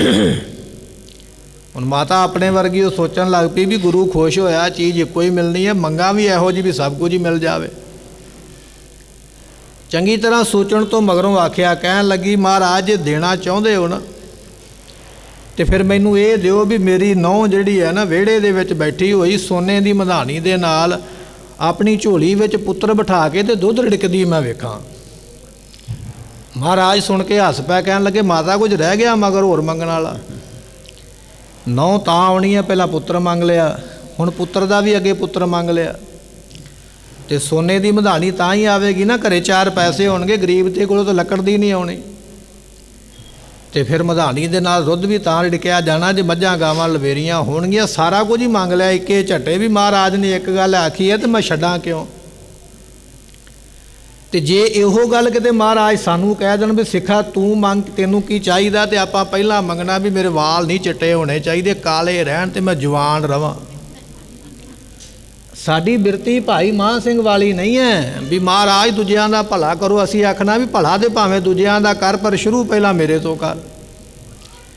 असीं अपने वास्ते सारा कुछ मंग लेना, आ भी चाहिदा, आ भी चाहिदा, बाद विच फिर भी कहना भी हाले गल बनी नहीं, किते महाराज दूजा मौका देण ते होर भी कुछ मंग लवां। ये साडे संसारी लोकां दी बिरती है। पर भाई मान सिंह नूं जदों आख्या ना महाराज ने आख्या मंग की चाहिदा, ते ओह सिख दी कुर्बानी याद करो। वो सिख दा उस वेले दा जिहड़ा बचन उन्हें कहा वो आपां जे सुनांगे ना तो हैरानी है। कहन लगा महाराज जे कुछ देन लगे हो, ਜਿਹੜੇ ਲੋਕਾਂ ਨੇ ਲਿਖ ਦਿੱਤਾ ਨਾ ਵੀ ਤੁਸੀਂ ਸਾਡੇ ਗੁਰੂ ਨਹੀਂ ਤੇ ਅਸੀਂ ਤੁਹਾਡੇ ਸਿੱਖ ਨਹੀਂ, ਇਹ ਤੇ ਕੁਝ ਲਾਲਚੀ ਬੰਦੇ ਲਿਖ ਕੇ ਦੇ ਗਏ ਨੇ। ਪਰ ਮਹਾਰਾਜ ਸਾਰੇ ਸਿੱਖਾਂ ਦਾ ਇਹ ਵਿਚਾਰ ਨਹੀਂ ਹੈ, ਸਾਰੇ ਇਲਾਕੇ ਦਾ ਵਿਚਾਰ ਨਹੀਂ। ਕਿਰਪਾ ਕਰਕੇ ਇਹ ਕਾਗਜ਼ ਪਾੜ ਕੇ ਤੂੰ ਉਹਨਾਂ ਨੂੰ ਆਪਣੇ ਨਾਲ ਜੋੜੋ। ਬਚਨ ਕੀ ਹੈ? ਜਿਨ੍ਹਾਂ ਨੇ ਬਾਣੀ ਪੜ੍ਹੀ ਹੈ ਨਾ ਉਹਨਾਂ ਦੇ ਹਿਰਦੇ ਕਠੋਰ ਨਹੀਂ ਰਹਿ ਜਾਂਦੇ, ਕੋਮਲ ਹੋ ਜਾਂਦੇ, ਦੂਜਿਆਂ ਦਾ ਭਲਾ ਮੰਗਦੇ। ਨਾਨਕ ਨਾਮ ਚੜ੍ਹਦੀ ਕਲਾ तेरे भाणे ਸਰਬਤ ਦਾ। ਅਸੀਂ ਇਹ ਗੱਲ ਕਹਿੰਦੇ ਜ਼ਰੂਰ ਹਾਂ ਅਰਦਾਸ ਦੇ ਵਿੱਚ ਵੀ ਸਾਰਿਆਂ ਦਾ ਭਲਾ ਕਰ। ਕਹਿਣ ਤੱਕ ਸੀਮਤ ਹਾਂ, ਯਤਨ ਨਹੀਂ ਕੀਤਾ ਕਿਸੇ ਵਿਰਲੇ ਨੇ ਕੀਤਾ, ਪਰ ਭਾਈ ਮਾਨ ਸਿੰਘ ਨੇ ਕੀਤਾ। ਤੇ ਨਾਲ ਹੀ ਬੇਨਤੀ ਕੀਤੀ ਮਹਾਰਾਜ ਤੁਸੀਂ ਆਪ ਲਿਖਿਆ ਟੂਟੀ ਗਾਂਢਨ ਹਾਰ ਗੋਪਾਲ ਸਰਬ ਜੀਆਂ ਆਪੇ ਪ੍ਰਤਪਾਲ। ਤੁਸੀਂ ਟੁੱਟਿਆਂ ਨੂੰ ਗੰਢ ਲੈਂਦੇ, ਤੁਹਾਡੀ ਸਮਰੱਥਾ ਤੁਹਾਡਾ ਬਲ ਹੈ। ਤੇ ਸਤਿਗੁਰੂ ਪਾਤਸ਼ਾਹ ਨੇ ਸੁਣ ਕੇ ਉਹ ਬਚਨ ਮੰਨ ਵੀ ਲਿਆ। ਪੋਖ ਤੁਖਾਰ ਨਾ ਵਿਆਪਈ ਕੰਠ ਮਿਲਿਆ ਹਰ ਨਾਹੋ। ਜਿਨ੍ਹਾਂ ਦੇ ਹਿਰਦੇ ਵਿੱਚ ਪਰਮੇਸ਼ਰ ਦਾ ਨਾਮ ਹੈ, ਜਿਨ੍ਹਾਂ ਦੀ ਜ਼ੁਬਾਨ 'ਤੇ ਉਹਦਾ ਨਾਮ ਹੈ, ਜਿਨ੍ਹਾਂ ਨੂੰ ਸਤਿਗੁਰਾਂ ਨੇ ਆਪਣੇ ਕਲਾਵੇ ਦੇ ਵਿੱਚ ਜਫੀ ਦੇ ਵਿੱਚ ਲੈ ਲਿਆ, ਆਪਣੀਆਂ ਬਾਹਾਂ ਦੇ ਵਿੱਚ ਲੈ ਲਿਆ। ਪਾਤਸ਼ਾਹ ਕਹਿਣ ਲੱਗੇ ਇਹ ਕਠੋਰਤਾ ਰੂਪੀ ਜਿਹੜੀ ਜੜਤਾ ਹੈ ਨਾ, ਕਠੋਰਤਾ ਰੂਪੀ ਬਰਫ਼ ਵੀ ਵਿਆਪਦੀ ਨਹੀਂ ਹੈ, ਦੁੱਖ ਉਹਨਾਂ ਨੂੰ ਲੱਗਦਾ ਨਹੀਂ ਹੈ। ਐਸੇ ਉਹਨਾਂ ਦੇ ਮਨ ਹੋ ਜਾਂਦੇ ਨੇ ਕੋਮਲ ਨਾਜ਼ੁਕ, ਦੂਜਿਆਂ ਦਾ ਭਲਾ ਮੰਗਣ ਵਾਲੇ। ਇਹ ਪੋਹ ਦਾ ਮਹੀਨਾ ਸਾਨੂੰ ਕਹਿੰਦਾ ਪਿਆ, ਉਪਦੇਸ਼ ਦਿੰਦਾ ਪਿਆ, ਇਹ ਬਖਸ਼ਿਸ਼ ਕਰਦਾ ਪਿਆ। ਨਾਮ ਜਪਣ ਵਾਲਿਆਂ ਦੇ ਹਿਰਦੇ ਕੋਮਲ ਹੋ ਗਏ। ਤੇ ਅਗਲਾ ਬਚਨ ਮਹਾਰਾਜ ਕਹਿਣ ਲੱਗੇ ਤੁਖਾਰ ਤੋਂ ਭਾਵ ਪੋਖ ਤੁਖਾਰ ਨਾ ਵਿਆਪਈ। ਪਾਪ ਵੀ ਉਹਨਾਂ ਗੁਰਮੁਖਾਂ ਦੇ ਨੇੜੇ ਨਹੀਂ ਆਉਂਦਾ, ਪਾਪਾਂ ਰੂਪੀ ਬਿਮਾਰੀ ਵੀ ਉਹਨਾਂ ਤੋਂ ਦੂਰ ਚਲੇ ਜਾਂਦੀ ਹੈ, ਕਿਉਂਕਿ ਉਹ ਨਾਮ ਜਪ ਕੇ ਪਾਪਾਂ ਨੂੰ ਖਤਮ ਕਰ ਲੈਂਦੇ ਹਨ। ਮਨ ਬੇਦਿਆ ਚਰਨਾਰ ਬਿੰਦ ਦਰਸ਼ਨ ਲੱਗੜਾ ਸਾਹੋ। ਜਿਨ੍ਹਾਂ ਦਾ ਮਨ ਗੁਰੂ ਦੇ ਚਰਨਾਂ ਦੇ ਉੱਪਰ ਲੁਭਾਏਮਾਨ ਹੋ ਗਿਆ। ਮਨ ਨੂੰ ਟਿਕਾਉਣਾ ਔਖਾ। ਸਰੀਰ ਲੈ ਕੇ ਤੇ ਅਸੀਂ ਬੈਠ ਜਾਵਾਂਗੇ, ਸਰੀਰ ਲੈ ਕੇ ਅਸੀਂ ਬੈਠੇ ਹੋਏ ਹਾਂ। ਸਾਨੂੰ ਜਾਂ ਤੇ ਇਹ ਹੈ ਵੀ ਇੰਨਾ ਸਮਾਂ ਅਸੀਂ ਬੈਠਣਾ, ਸਰੀਰ ਬੈਠਾ, ਜਾਂ ਸਾਨੂੰ ਕੋਈ ਦੂਜਾ ਦੇਖਦਾ ਪਿਆ ਉਹ ਕੀ ਆਖੇਗਾ ਮੈਨੂੰ ਬੈਠਣਾ ਪੈਣਾ ਹੈ, ਜਾਂ ਮੇਰੇ ਘਰੇ ਪ੍ਰੋਗਰਾਮ ਚੱਲਦਾ ਪਿਆ ਜੇ ਮੈਂ ਨਹੀਂ ਬੈਠਾਂਗਾ ਤਾਂ ਦੁਨੀਆ ਕੀ ਕਹੇਗੀ। ਸਰੀਰ ਨੂੰ ਅਸੀਂ ਮਾਰੀ ਕੁੱਟੀ ਦਿਆਂ ਬਿਠਾ ਲਵਾਂਗੇ, ਪਰ ਮਨ ਦਾ ਕੀ ਪਤਾ ਕਿਸੇ ਨੂੰ ਵੀ ਮਨ ਬੈਠਾ ਹੋਇਆ ਕਿ ਨਹੀਂ। ਸਤਿਗੁਰੂ ਪਾਤਸ਼ਾਹ ਕਹਿਣ ਲੱਗੇ ਜਿਹਦਾ ਮਨ ਬੈਠਾ ਗੁਰੂ ਚਰਨਾਂ ਦੇ ਵਿੱਚ, ਮਨ ਵਿਧਿਆ, ਜਿਨ੍ਹਾਂ ਦਾ ਮਨ ਵਿੰਨਿਆ ਗਿਆ। ਵਿੰਨਿਆ ਕਿਵੇਂ ਜਾਂਦਾ? ਜਿਵੇਂ ਅਸੀਂ ਸੂਈ ਵਿੱਚ ਧਾਗਾ ਪਾ ਕੇ ਤੇ ਫੁੱਲ ਦੇ ਵਿੱਚੋਂ ਦੀ ਕੱਢ ਦਈਦਾ, ਤੇ ਉਹ ਫੁੱਲ ਜਿਹੜਾ ਨਾ ਉਹਦੇ ਵਿੱਚ ਦੀ ਧਾਗਾ ਨਿਕਲ ਗਿਆ, ਉਹ ਵਿੰਨਿਆ ਗਿਆ। ਉਹ ਫੁੱਲ ਧਾਗੇ ਨੂੰ ਛੱਡ ਕੇ ਜਾਂਦਾ ਨਹੀਂ, ਉਹਦੇ ਵਿੱਚ ਪਰੋਇਆ ਗਿਆ। ਜਿਨ੍ਹਾਂ ਦਾ ਇਸ ਤਰ੍ਹਾਂ ਮਨ ਗੁਰੂ ਚਰਨਾਂ ਵਿੱਚ ਪਰੋਇਆ ਗਿਆ, ਤੇ ਫਿਰ ਉਹਨਾਂ ਨੂੰ ਦਰਸ਼ਨ ਲੱਗੜਾ ਸਾਹੋ। ਉਹ ਜਿਹੜਾ ਸ਼ਾਹੂਕਾਰ ਪ੍ਰਮਾਤਮਾ ਅਕਾਲ ਪੁਰਖ ਹੈ, ਉਹਦੇ ਦਰਸ਼ਨਾਂ ਦੀ ਉਹ ਇੱਛਾ ਇੰਨੀ ਜਾਗ ਪੈਂਦੀ ਹੈ, ਇੰਨੇ ਪਿਆਸੇ ਹੋ ਜਾਂਦੇ। ਸਗਲ ਭਵਨ ਕੇ ਨਾਇਕਾ ਇੱਕ ਛਿਣ ਦਰਸ ਦਿਖਾਏ ਜੀ। ਇੱਕ ਛਿਣ ਦਾ ਸਮਾਂ ਕਿੰਨਾ ਕੁ ਹੈ? ਬੰਦੇ ਨੇ 20 ਸਾਲ ਪੜ੍ਹਾਈ ਕੀਤੀ ਹੈ ਤੇ ਉਹ ਸੋਚਦਾ ਵੀ 40 ਸਾਲ ਤੇ ਨੌਕਰੀ ਕਰਾਂ ਨਾ, 20 ਸਾਲ ਮਿਹਨਤ ਕੀਤੀ ਹੈ ਤੇ ਕੋਈ ਡਬਲ ਮੈਨੂੰ ਫਾਇਦਾ ਹੋਵੇ ਤੇ ਤਾਂ ਹੀ ਅਸੀਂ ਪੜ੍ਹਦੇ ਹਾਂ ਨਾ। ਕੋਈ ਅਸੀਂ ਕਰਮ ਕਰਦੇ ਹਾਂ, ਜਿੰਨੇ ਸਾਲ ਅਸੀਂ ਲਾਉਂਦੇ ਹਾਂ ਉਹਦੇ ਤੋਂ ਕਈ ਗੁਣਾ ਵੱਧ ਸਾਨੂੰ ਮੁਨਾਫਾ ਚਾਹੀਦਾ, ਤਾਂ ਕਰਮ ਕਰਨ ਦਾ ਲਾਭ ਹੈ। ਭਗਤ ਕਹਿੰਦੇ ਵੀ ਸਾਰੀ ਉਮਰ ਅਸੀਂ ਬੰਦਗੀ 'ਚ ਲਾ ਦਿੱਤੀ ਹੈ, ਪਰ ਸਾਨੂੰ ਚਾਹੀਦਾ ਇੱਕ ਛਿਣ ਦਾ ਸਮਾਂ, ਤੇ ਹੈ ਬੜਾ ਥੋੜ੍ਹਾ। ਕਿੰਨਾ ਕੁ ਹੈ? ਆਕਾਸ਼ ਵਿੱਚ ਬਿਜਲੀ ਚਮਕੀ ਹੈ, ਚਮਕ ਮਾਰ ਕੇ ਛੁਪ ਗਈ ਹੈ। ਇੱਕ ਵਾਰੀ ਸਾਡੀ ਨਜ਼ਰ ਪਈ ਹੈ, ਅਸੀਂ ਦੂਜੇ ਨੂੰ ਵਿਖਾਉਣ ਦਾ ਯਤਨ ਵੀ ਕਰਾਂਗੇ ਨਾ ਵੀ ਉਹ ਆਕਾਸ਼ ਵੱਲ ਵੇਖ, ਉਹਨੇ ਚਿਰ ਨੂੰ ਬਿਜਲੀ ਦਾ ਚਮਕਾਰਾ ਬੁੱਝ ਜਾਣਾ। ਸਾਡੇ ਕਹਿੰਦਿਆਂ ਦੂਜੇ ਦੇ ਵੇਖਦਿਆਂ ਖਤਮ ਹੋ ਗਿਆ। ਬਸ ਇੰਨਾ ਕੁ ਚੇਰੀ ਦਰਸ਼ਨ ਦੇ ਦੇ, ਮੇਰੇ ਵਾਸਤੇ ਇੰਨਾ ਹੀ ਬੜਾ। ਸਗਲ ਭਵਨ ਕੇ ਨਾਇਕਾ, ਇੱਕ ਛਿਣ ਦਾ ਦਰਸ਼ਨ, ਇੱਕ ਰੀ ਚਮਕਾਰਾ ਹੀ ਦੇ ਦੇ, ਬਸ ਮੇਰੇ ਵਾਸਤੇ ਉਹ ਬੜਾ। ਮੈਂ ਲਾਈ ਤੇ ਸਾਰੀ ਉਮਰ ਹੈ, ਪਰ ਚਾਹੀਦਾ ਮੈਨੂੰ ਇੰਨਾ ਕੁ ਹੀ ਹੈ। ਮੈਂ ਉਹਦੇ ਨਾਲ ਨਿਹਾਲ ਹੋ ਜਾਣਾ। ਨਾਨਕ ਨਦਰੀ ਨਦਰ ਨਿਹਾਲ, ਮੈਂ ਨਿਹਾਲ ਹੋ ਜਾਵਾਂਗਾ। ਪਰ ਇਹ ਉਹਨਾਂ ਦੀ ਬੇਨਤੀ ਹੈ ਜਿਨ੍ਹਾਂ ਦੇ ਮਨ ਗੁਰੂ ਦੇ ਚਰਨਾਂ ਵਿੱਚ ਪਰੋਏ ਗਏ ਨੇ, ਜਿਨ੍ਹਾਂ ਦੇ ਮਨ ਗੁਰੂ ਦੇ ਚਰਨਾਂ ਦੇ ਭੋਰੇ ਬਣ ਗਏ ਹਨ। ਓਟ ਗੋਬਿੰਦ ਗੋਪਾਲ ਰਾਏ, ਸੇਵਾ ਸੁਆਮੀ ਲਾਹੋ। ਭਾਈ ਉਹ ਜਿਹੜਾ ਗੋਪਾਲ ਹੈ ਨਾ, ਪਰਮਾਤਮਾ ਦੇ ਨਾਮ ਜਿਹੜੇ ਨੇ ਉਹਦੇ ਕੰਮਾਂ ਤੋਂ ਪੈ ਗਏ। ਜਿਵੇਂ ਅਸੀਂ ਦੁਨੀਆਦਾਰੀ ਦੇ ਵਿੱਚ ਕੋਈ ਬੰਦਾ ਜਿਹੋ ਜਿਹਾ ਕੰਮ ਕਰੇ ਉਹਦਾ ਨਾਮ ਹੀ ਉਹੋ ਜਿਹਾ ਹੀ ਪੈ ਜਾਂਦਾ। ਤੇ ਸਾਨੂੰ ਆਦਤ ਇਹੋ ਜਿਹੀ ਹੈ ਵੀ ਰੱਬ ਦਾ ਨਾਮ ਵੀ ਅਸੀਂ ਉਸੇ ਤਰ੍ਹਾਂ ਹੀ ਰੱਖ ਦਿੱਤਾ। ਗੋਪਾਲ ਤਾਂ ਕਿਹਾ ਜਾਂਦਾ, ਗੋ ਨਾਮ ਧਰਤੀ ਦਾ ਤੇ ਪਾਲ ਨਾਮ ਪਾਲਣਾ ਕਰਨ ਵਾਲੇ ਦਾ। ਜਿਹੜਾ ਧਰਤੀ ਨੂੰ ਪਾਲਦਾ ਪਿਆ ਉਹਨੂੰ ਕਹਿ ਦਿੱਤਾ ਗੋਪਾਲ।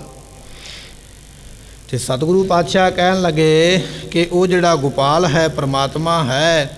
ਓਟ ਗੋਬਿੰਦ ਗੋਪਾਲ ਰਾਏ, ਉਹਦੀ ਓਟ ਲੈ ਕੇ, ਓਟ ਨਾਮ ਆਸਰਾ ਲੈ ਕੇ, ਸੇਵਾ ਸੁਆਮੀ ਲਾਹੋ, ਉਸ ਸੁਆਮੀ ਦੀ ਸੇਵਾ ਦਾ ਲਾਭ ਖੱਟ ਲੈ ਜਿੰਨਾ ਖਟਿਆ ਜਾਂਦਾ। ਸੇਵਾ ਕਰੇਗਾ ਮੁਕਤੀ ਮਿਲ ਜਾਵੇਗੀ। ਸੇਵਾ ਕਰਤ ਹੋਏ ਨਿਹਕਾਮੀ, ਤਿਸ ਕੋ ਹੋਤ ਪ੍ਰਾਪਤ ਸੁਆਮੀ। ਸੇਵਾ ਐਡੀ ਵੱਡੀ ਹੈ, ਨਿਰੰਕਾਰ ਪ੍ਰਾਪਤ ਹੋ ਜਾਂਦਾ। ਜਿਹਨੂੰ ਨਿਰੰਕਾਰ ਮਿਲ ਗਿਆ ਮਗਰ ਰਹਿ ਕੀ ਗਿਆ। ਤੇ ਸੇਵਾ ਸਾਡਿਆਂ ਗੁਰਾਂ ਨੇ ਆਪ ਕੀਤੀ ਹੈ। ਗੁਰੂ ਅਮਰਦਾਸ ਦਾ ਇਤਿਹਾਸ ਪੜ੍ਹੀਏ, ਸੇਵਾ ਕਰਦੇ ਪਏ। ਪਹਿਲੇ ਪਾਤਸ਼ਾਹ ਤੋਂ ਲੈ ਕੇ 10ਵੇਂ ਪਾਤਸ਼ਾਹ ਦਾ ਇਤਿਹਾਸ ਪੜ੍ਹ, ਮਹਾਰਾਜ ਆਪ ਸੇਵਾ ਕਰਦੇ ਪਏ। ਤੇ ਉਹ ਸੇਵਾ ਦੇ ਪੂਰਨਾ ਸਾਡੇ ਵਾਸਤੇ ਪਾਇਆ। ਸਾਨੂੰ ਸਮਝਾਇਆ ਵੀ ਜੇ ਅਸੀਂ ਕਰ ਸਕਦੇ ਤੇ ਤੂੰ ਵੀ ਤੇ ਕਰ ਹੀ ਸਕਦਾ ਨਾ। ਇਹ ਸੇਵਾ ਹੈ ਜਿਨ੍ਹਾਂ ਨੇ ਕੀਤੀ ਹੈ। ਤੇ ਪਾਤਸ਼ਾਹ ਕਹਿਣ ਲੱਗੇ, ਗੁਰ ਸੇਵਾ ਕਿੰਗ ਨਾ ਲੱਭਿਆ। ਤੇ ਕਿਹੜੀ ਵਸਤੂ ਹੈ ਜਿਹੜੀ ਤੈਨੂੰ ਚਾਹੀਦੀ ਹੈ, ਤੈਨੂੰ ਮਿਲਣੀ ਚਾਹੀਦੀ ਹੈ ਪਰ ਮਿਲੀ ਨਹੀਂ ਹੈ। ਪਰ ਜੇ ਨਹੀਂ ਮਿਲੀ, ਲੈਣੀ ਚਾਹੁੰਦਾ ਤੇ ਸੇਵਾ ਕਰ, ਉਹਦੇ ਵਿੱਚੋਂ ਮਿਲ ਜਾਏਗੀ। ਤੇ ਗੁਰੂ ਕਿਹਾ ਸਿੱਖਾਂ ਨੇ ਸੇਵਾ ਕੀਤੀ ਹੈ, ਆਪਣਾ ਤਨ ਮਨ ਤੱਕ ਲੇਖੇ ਲਾ ਛੱਡਿਆ। ਇਤਿਹਾਸ ਦੇ ਵਿੱਚ ਬਚਨ ਆਉਂਦਾ ਵੀ ਜਦੋਂ ਭਾਈ ਸਾਹਿਬ ਭਾਈ ਜੈਤਾ ਜੀ ਸੀਸ ਲੈ ਕੇ ਚੱਲੇ ਨਾ ਦਿੱਲੀ ਤੋਂ, ਨਾਵੇਂ ਪਾਤਸ਼ਾਹ ਮਹਾਰਾਜ ਜੀਆਂ ਦਾ, ਹਾਲੇ ਦਿੱਲੀ ਤੋਂ ਨਿਕਲੇ ਹੀ ਨੇ ਤੇ ਮਗਰ ਫੌਜਾਂ ਲੱਗ ਗਈਆਂ। ਕਿਉਂਕਿ ਪਤਾ ਤੇ ਲੱਗ ਗਿਆ ਨਾ ਵੀ ਧੜ ਰਹਿ ਗਿਆ ਤੇ ਸੀਸ ਕੋਈ ਚੁੱਕ ਕੇ ਲੈ ਗਿਆ, ਤੇ ਸਿਪਾਹੀ ਭੱਜ ਪਏ ਮਗਰ। ਬਾਦਸ਼ਾਹ ਔਰੰਗਜ਼ੇਬ ਦਾ ਹੁਕਮ ਸੀ ਵੀ ਜਾਓ ਲੱਭੋ ਬੰਦਾ ਕਿਹੜਾ ਜਿਹੜਾ ਸੀਸ ਲੈ ਕੇ ਇੱਥੋਂ ਭੱਜ ਗਿਆ। ਤੇ ਭਾਈ ਜੈਤਾ ਜੀ ਤੁਰਿਆ ਆਉਂਦਾ, ਇੱਕ ਪਰਿਵਾਰ ਕੋਈ ਗੁਰਮੁਖ ਗੁਰਸਿੱਖ ਸੀ, ਉਹਦੇ ਘਰੇ ਚਲੇ ਗਏ। ਬਾਹਰ ਘੇਰਾ ਪਿਆ ਹੋਇਆ। ਹੁਣ ਸੀਸ ਮਹਾਰਾਜ ਦਾ ਪਹੁੰਚਾਉਣਾ 10ਵੇਂ ਪਾਤਸ਼ਾਹ ਤੱਕ, ਪਰ ਉਹ ਤਾਂ ਪਹੁੰਚ ਸਕਦਾ ਹੈ ਜੇ ਉਹਨਾਂ ਸਿਪਾਹੀਆਂ ਨੂੰ ਕੋਈ ਨਾ ਕੋਈ ਭੁਲੇਖਾ ਪਾਇਆ ਜਾਏ। ਤੇ ਜਿਸ ਘਰ ਦੇ ਵਿੱਚ ਪਹੁੰਚੇ ਨਾ, ਉਸ ਘਰ ਦਾ ਬਜ਼ੁਰਗ ਕਹਿਣ ਲੱਗਾ ਆਪਣੇ ਪੁੱਤਰਾਂ ਨੂੰ, ਕਹਿਣ ਲੱਗਾ, ਪੁੱਤਰੋ ਸਰੀਰ ਅੱਜ ਨਹੀਂ ਤੇ ਕੱਲ੍ਹ ਤੇ ਛੱਡਣਾ ਹੀ ਹੈ, ਮੌਤ ਅੱਜ ਨਹੀਂ ਤੇ ਕੱਲ੍ਹ ਤੇ ਆਉਣੀ ਹੈ। ਪਰ ਜੇ ਮੈਂ ਅੱਜ ਸਰੀਰ ਛੱਡਾਂਗਾ ਤੇ ਮੇਰਾ ਸਫਲਾ ਹੋ ਜਾਵੇਗਾ। ਇਸ ਤਰ੍ਹਾਂ ਕਰੋ, ਕੋਈ ਤਿੱਖਾ ਸ਼ਸਤਰ ਲੈ ਕੇ ਆਓ ਤੇ ਮੇਰੀ ਧੌਣ ਲਾ ਦਿਓ। ਇਹ ਧੌਣ ਨੂੰ ਸਰੀਰ ਨੂੰ ਸਿਰ ਨੂੰ ਵਲੇਟ ਕੇ ਵਿਖਾ ਦਿਓ ਵੀ ਆਹ ਸੀਸ ਹੈ। ਇੰਨੇ ਚਿਰ ਨੂੰ ਭਾਈ ਜੈਤਾ ਜੀ ਚਲੇ ਜਾਣਗੇ ਇੱਥੋਂ ਤੇ ਅਨੰਦਪੁਰ ਸਾਹਿਬ ਦੇ ਨੇੜੇ ਪਹੁੰਚਣਗੇ। ਕਿਹੋ ਜਿਹਾ ਉਹ ਸਿੱਖ ਹੋਵੇਗਾ, ਆਪਣੇ ਸੀਸ ਦਾ ਬਲੀਦਾਨ ਦਿੱਤਾ ਕਿ ਮੇਰੇ ਗੁਰੂ ਦਾ ਸੀਸ ਜਿਹੜਾ ਅਨੰਦਪੁਰ ਸਾਹਿਬ ਪਹੁੰਚੇ। ਇਹ ਹੈ ਜਿਨ੍ਹਾਂ ਨੇ ਲਾਹਾ ਲਿਆ। ਸੇਵਾ ਕੱਲੀ ਇਹ ਨਹੀਂ ਵੀ ਮਾਇਆ ਨਾਲ ਹੀ ਹੁੰਦੀ ਹੈ, ਸੇਵਾ ਤਨ ਦੇ ਨਾਲ ਵੀ ਹੁੰਦੀ ਹੈ, ਸੇਵਾ ਮਨ ਦੇ ਨਾਲ ਵੀ ਹੁੰਦੀ ਹੈ, ਸੇਵਾ ਧਨ ਦੇ ਨਾਲ ਵੀ ਹੁੰਦੀ ਹੈ। ਗੁਰੂ ਨਾਨਕ ਦੇ ਘਰ ਦੇ ਵਿੱਚ ਤੇ ਇਹੋ ਜਿਹੇ ਸਿੱਖ ਹੋਏ ਨੇ ਜਿਨ੍ਹਾਂ ਨੇ ਗੁਰੂ ਵਾਸਤੇ ਆਪਾ ਕੁਰਬਾਨ ਕਰ ਛੱਡਿਆ। ਸੇਵਾ ਸੁਆਮੀ ਲਾਹੋ। ਤੇ ਆਪਣਾ ਸੀਸ ਵੱਢ ਕੇ ਜਦੋਂ ਬਾਦਸ਼ਾਹ ਦੇ ਸਿਪਾਹੀ ਲੈ ਕੇ ਤੁਰੇ, ਜਿੰਨੇ ਚਿਰ ਨੂੰ ਉਹਨਾਂ ਨੇ ਲੈ ਕੇ ਪਹੁੰਚਣਾ ਸੀ, ਸਨਾਖਤ ਕਰਨੀ ਸੀ, ਵੇਖਣਾ ਸੀ ਵੀ ਇਹ ਕਿਹਦਾ। ਸਮਾਂ ਮਿਲ ਗਿਆ, ਟਾਈਮ ਮਿਲ ਗਿਆ, ਇੰਨੇ ਚਿਰ ਨੂੰ ਗੁਰੂ ਕਾ ਸਿੱਖ ਮੰਜ਼ਲਾ ਤੈਅ ਕਰਕੇ ਕਿਤੋਂ ਦਾ ਕਿਤੇ ਪਹੁੰਚ ਗਿਆ। ਇਹ ਹੈ ਉਹ ਮਾਨਮਤਾ ਇਤਿਹਾਸ ਸਤਿਗੁਰਾਂ ਦਾ। ਕਹਿਣ ਲੱਗੇ ਭਾਈ ਐਸੇ ਗੁਰੂ ਕੇ ਸਿੱਖ ਨੇ ਜਿਨ੍ਹਾਂ ਨੇ ਸੇਵਾ ਦਾ ਲਾਹਾ ਲੈਣਾ ਉਹ ਆਪਣਾ ਤਨ ਵੀ ਲੇਖੇ ਲਾ ਦਿੰਦੇ ਹਨ। ਵਿਖਿਆ ਪੋਇ ਨ ਸਕਈ ਮਿਲ ਸਾਧੂ ਗੁਣ ਗਾਹੋ। ਬਾਦਸ਼ਾਹ ਕਹਿਣ ਲੱਗੇ ਜਿਨ੍ਹਾਂ ਨੇ ਸਾਧ ਸੰਗਤ ਵਿੱਚ ਬੈਠ ਕੇ ਗੁਣ ਗਾਏ ਨੇ। ਕਿਹਦੇ ਗੁਣ ਗਾਏ ਨੇ? ਪਰਮਾਤਮਾ ਦੇ, ਕਿਉਂਕਿ ਹੈ ਹੀ ਪਰਮਾਤਮਾ ਗੁਣਵਾਨ। ਅਸੀਂ ਜਿਸ ਬੰਦੇ ਦੀ ਅੱਜ ਤਾਰੀਫ ਕਰਾਂਗੇ, ਗੁਣ ਗਾਵਾਂਗੇ, ਕੱਲ੍ਹ ਨੂੰ ਇਸੇ ਜ਼ੁਬਾਨ ਦੇ ਨਾਲ ਉਹਦੀ ਨਿੰਦਿਆ ਵੀ ਕਰਾਂਗੇ। ਅੱਜ ਉਹਦਾ ਗੁਣ ਤਾਂ ਗਾਇਆ ਵੀ ਅਸੀਂ ਉਹਦੇ ਕੋਲੋਂ ਕੁਝ ਲੈਣਾ ਹੈ, ਸਾਨੂੰ ਕੋਈ ਇਹ ਮਨ ਵਿੱਚ ਸਾਡੇ ਭਰੋਸਾ ਵੀ ਇਹ ਮੈਨੂੰ ਕੁਝ ਨਾ ਕੁਝ ਦੇਵੇਗਾ। ਪਰ ਜਿੱਡਾ ਵੱਡਾ ਅਸੀਂ ਫੁਰਨਾ ਬਣਾਈ ਬੈਠੇ ਹਾਂ, ਜਦੋਂ ਓਡੀ ਵੱਡੀ ਚੀਜ਼ ਉਹਦੇ ਕੋਲੋਂ ਨਾ ਮਿਲੀ, ਫਿਰ ਇਸੇ ਜ਼ੁਬਾਨ ਦੇ ਨਾਲ ਆਖਣਾ ਵੀ ਇਹ ਤਾਂ ਬੰਦਾ ਬਹੁਤ ਨਿਕੰਮਾ ਹੈ, ਮੈਂ ਤਾਂ ਹੋਰ ਸਮਝਿਆ ਤੇ ਹੋਰ ਨਿਕਲ ਆਇਆ। ਇਸੇ ਜ਼ੁਬਾਨ ਨਾਲ ਪਹਿਲਾਂ ਉਸਤਤ ਕੀਤੀ ਹੈ, ਉਸੇ ਜ਼ੁਬਾਨ ਦੇ ਨਾਲ ਫਿਰ ਨਿੰਦਿਆ ਕੀਤੀ ਹੈ, ਕਿਉਂਕਿ ਉਹ ਉਸ ਗੁਣ ਦਾ ਮਾਲਕ ਨਹੀਂ। ਪਰਮਾਤਮਾ ਦੀ ਸਿਫਤ ਇਹੋ ਜਿਹੀ ਹੈ, ਜਿੰਨੀ ਵੀ ਤੂੰ ਕਰੇਂਗਾ ਉਨੀ ਘੱਟ ਹੈ, ਕਿਉਂਕਿ ਬਹੁਤਾ ਕਹੀਏ ਬਹੁਤਾ ਹੋਏ। ਜਿੰਨਾ ਜ਼ਿਆਦਾ ਉਹਨੂੰ ਕਵੇਂਗਾ ਉਸ ਤੋਂ ਵੀ ਅੱਗੇ ਕਿਤੇ ਜ਼ਿਆਦਾ ਹੈ, ਪਛਤਾਵਾ ਨਹੀਂ ਕਰਨਾ ਪਵੇਗਾ।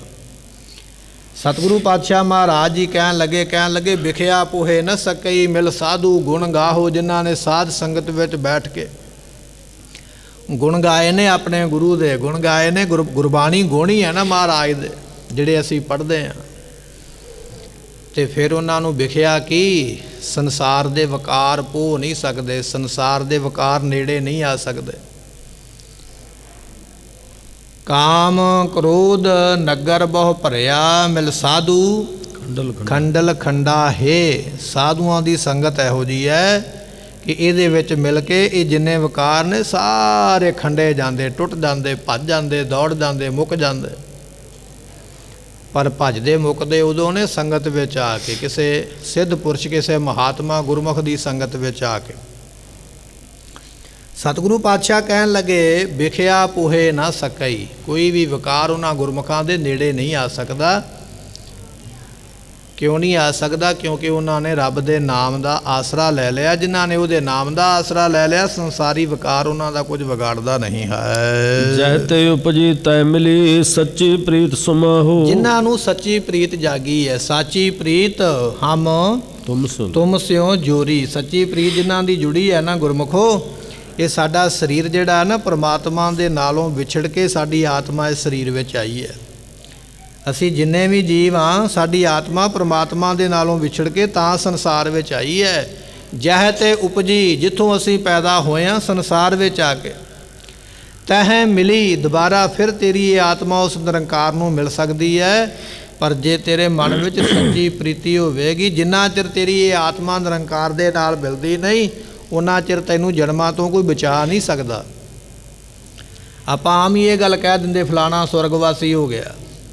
ਸਵਰਗਾਂ ਦੇ ਵਿੱਚ ਤੇ ਕੁਝ ਸਮੇਂ ਦਾ ਸਟੇ ਲੈ ਲਵੇਂਗਾ, ਕੁਝ ਸਮੇਂ ਵਾਸਤੇ ਰੁਕ ਜਾਵੇਂਗਾ, ਪਰ ਜਦੋਂ ਤੇਰੇ ਉਹ ਪੁੰਨ ਫਲ ਖਤਮ ਹੋ ਗਏ, ਦੁਨੀਆ ਤੇ ਫਿਰ ਆਉਣਾ ਪੈਣਾ ਹੈ। ਗੱਲ ਮੁੱਕੀ ਨਹੀਂ ਹੈ, ਖਤਮ ਨਹੀਂ ਹੋਈ ਹੈ।